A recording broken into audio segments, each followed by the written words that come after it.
Hey everyone, John here from TestPrepInsight.com, and today I'm going to be doing a review of the Kaplan Schweser CFA course. With the recent updates to the Level 1 exam, Kaplan has made some changes to their Schweser prep program and updated some features, so today I'm going to give you my thoughts on this slightly revamped course and where it stands among other prep options.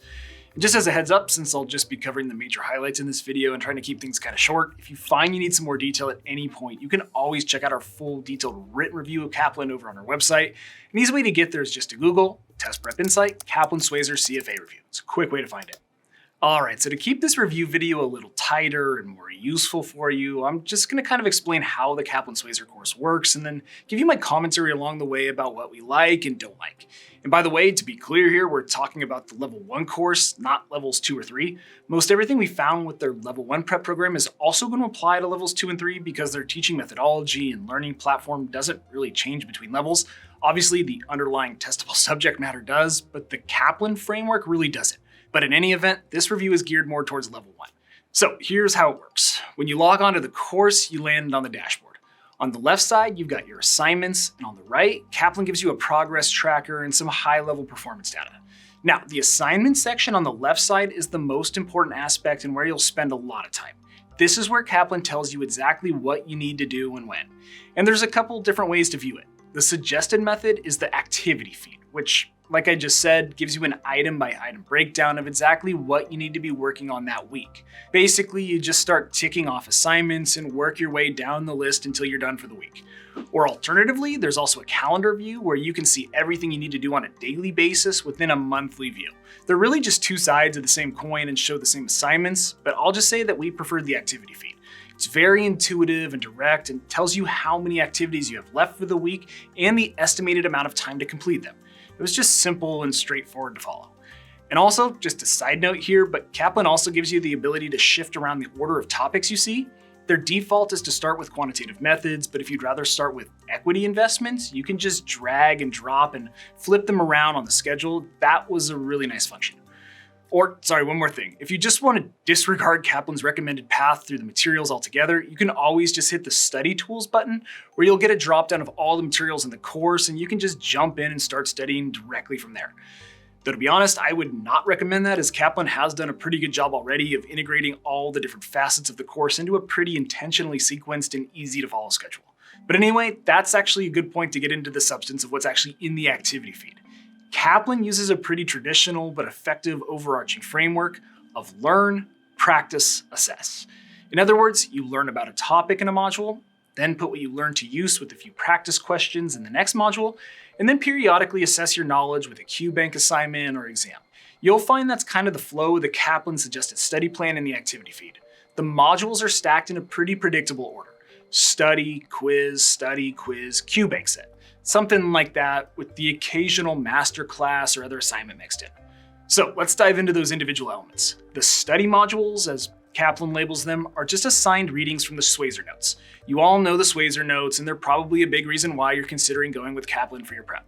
These notes are the gold standard in the CFA world, and they're definitely the highlight of the Kaplan Schweser package. They're detailed, full of examples, and cover every LOS in a very organized manner. They're simply the best in the industry.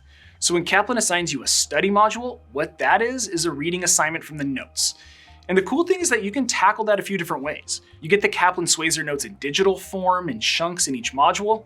You get a full ebook, or the old school way in print. You attack your reading through whichever medium you like best. Or if you really don't want to read, Kaplan now also has videos of each reading assignment at the end of each chapter, which summarize everything from the text above. In our opinion, they're a little dry, but if you're more of a visual person and don't want to burn out your eyes reading, I think they're a good alternative. But between the two, we found more value in the reading as the video seemed a little bit more condensed. But I think either will get you there. And to be clear here, Kaplan suggests you do just one or the other, either read or watch the video, but not both. In any event, after you finish the reading, you move on to the quiz modules, which is essentially just a handful of practice questions that test you in the material that you just read about. It's usually just 2 to 6 problems, and you review your answers when you're done. These quiz modules tend to move a lot quicker than the study modules because there's usually just a few questions and the material is fresh in your mind, so the review goes pretty fast. And that's actually a good point to bring up something we really liked. Most modules in the Kaplan program are just 15 to 30 minutes long, which is great if you have a busy schedule. If you use the activity feed, which groups assignment on a weekly basis, you can flex around your assignments day by day. So if, say, maybe you only have like 30 minutes on a Tuesday night after work, you can just knock out a module or two. And then on Wednesday night, when you have maybe like 3 hours, you can blast out a whole bunch. The short module length and the flexible activity feed together makes for a really powerful combo. But anyway, back to the assignments. So the study modules and the quiz modules make up the vast majority of assignments, but every so often you'll get a QBank assignment. And that's more or less what it sounds like. It's an assigned set of practice problems from the QBank on the topics that you just covered. These act more like assessments to make sure you're on track and making progress and understanding the material on a deeper level. But even at that, the QBank assignments are not massive practice sets. They're usually just 6 to 10 questions and take around a half hour to work the problems and review. But you can kind of see the flow of the Kaplan course that I mentioned. Learn, then practice, then assess periodically. But occasionally Kaplan will layer in some different assignments, with the MasterClass being the biggest. This is a series of classes which you can take live online or watch on demand. And they come with every package in the Kaplan course except the basic package. And actually that's probably a good opportunity to quickly pause and talk about the different packages, because which package you opt for will affect which materials and features come with the course. And I don't want to get too into the weeds here because Schweser offers 4 different packages and it would be a lot to compare and contrast each one. But basically it just starts with their basic package, which costs around $330, and then goes all the way up to their ultimate package, which costs $1,400.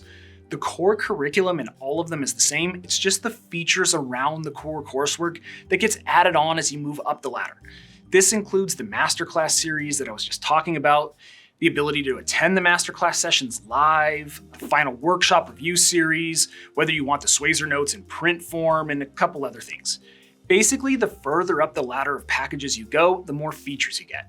Though I would just mention that those standard prices are a little misleading because Kaplan is super aggressive with sales and special promos, and you'll rarely pay full price, so do make sure to look for discounts.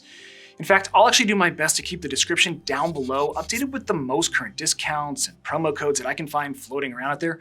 So make sure to check out that text below the video screen and maybe save yourself some money if you do go with Kaplan in the end. You will not have to pay full price. But anyway, back to the MasterClass series. So these classes, which are kind of sprinkled into your schedule, are really meant to drive home what you learn in each unit and take more of a strategy approach. You get your direct hard content review through the Schweser notes, and then these master classes recap the highest yield concepts that you absolutely need to know, and then teach you how to apply what you learned on the exam. I would say that's their biggest focus, application. I think there's about 50 hours or so of total masterclass content, and they are worth every minute of watch time in our team's opinion.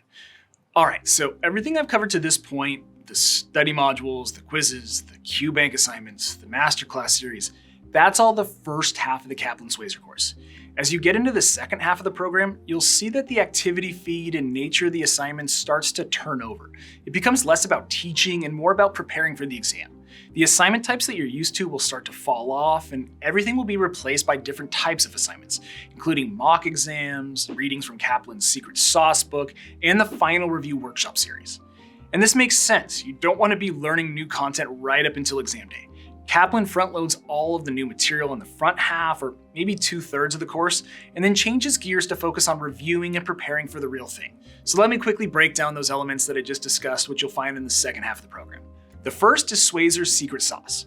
This book is essentially a distilled down version of all of the Schweser notes, kind of like a cheat sheet.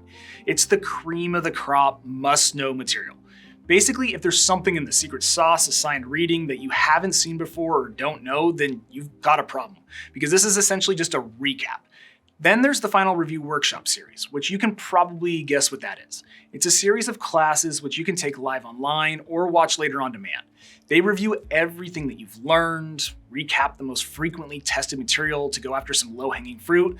They cover test-taking strategy, and basically it acts as a capstone to the course to make sure you're ready for test day.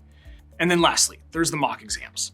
So in total, you get 6 mock exams with the Kaplan Schweser course. They're all back-weighted in the second half of the program, and some don't even become available to you until closer to your exam day. They actually gate them.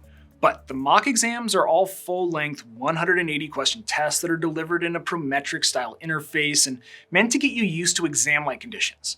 And Kaplan expects you to take them seriously and then spend a good chunk of time afterward reviewing all of your answers before just jumping into the next task. And I tend to agree with them because the tests are very realistic and each one is a huge learning opportunity.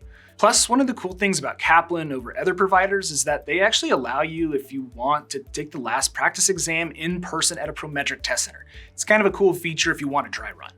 But that's sort of Kaplan CFA in a nutshell. Around this main coursework, there are some other features and tools like performance analytics, the community forum, which is actually a really cool function that acts like a CFA Reddit. I highly recommend using that, and the Ask an Instructor email line, as well as some other tools.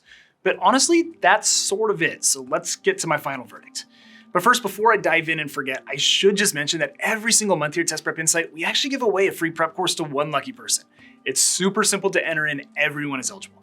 I'll put all the details down below in the description on how to get entered, but just know it takes like 10 seconds and hey, you never know, you could win a totally free Kaplan CFA CFA review course. All right, so that about does it for the detail. So time for my final verdict. Is Kaplan CFA worth it? Honestly, we had a really hard time finding negative things to say with this prep program. The couple things that you could maybe say are that the chapter videos, which replace the CFA note readings, are kind of dry and boring, and some assigned readings are pretty heavy-handed with material. But otherwise, this is a fantastic all-around program. Kaplan gives you everything you need. CFA notes, tons of practice problems, the MasterClass series, the Secret Sauce book, the Final Review Workshop series, the 6 mock exams. It's just incredibly comprehensive and well done, and frankly, we think the price is pretty reasonable given all that you get. So bottom line, yes, we like the Kaplan course a lot and give it a very good grade. But anyway, that's all I've got for you. I hope this video has been helpful and you learned a little something about Kaplan CFA. If so, please return the favor by subscribing to our channel, liking this video, and drop me a quick comment below. That would be really appreciated. And again, if you want to see that full detailed written review of this course that I talked about earlier in this video, just hop on over to our website. Again, that's testprepinsight.com, or you can check out the other videos we have on our YouTube channel. We've got a bunch of great video content out there. But as always, thanks for watching, best of luck, and I'll see you in the next one.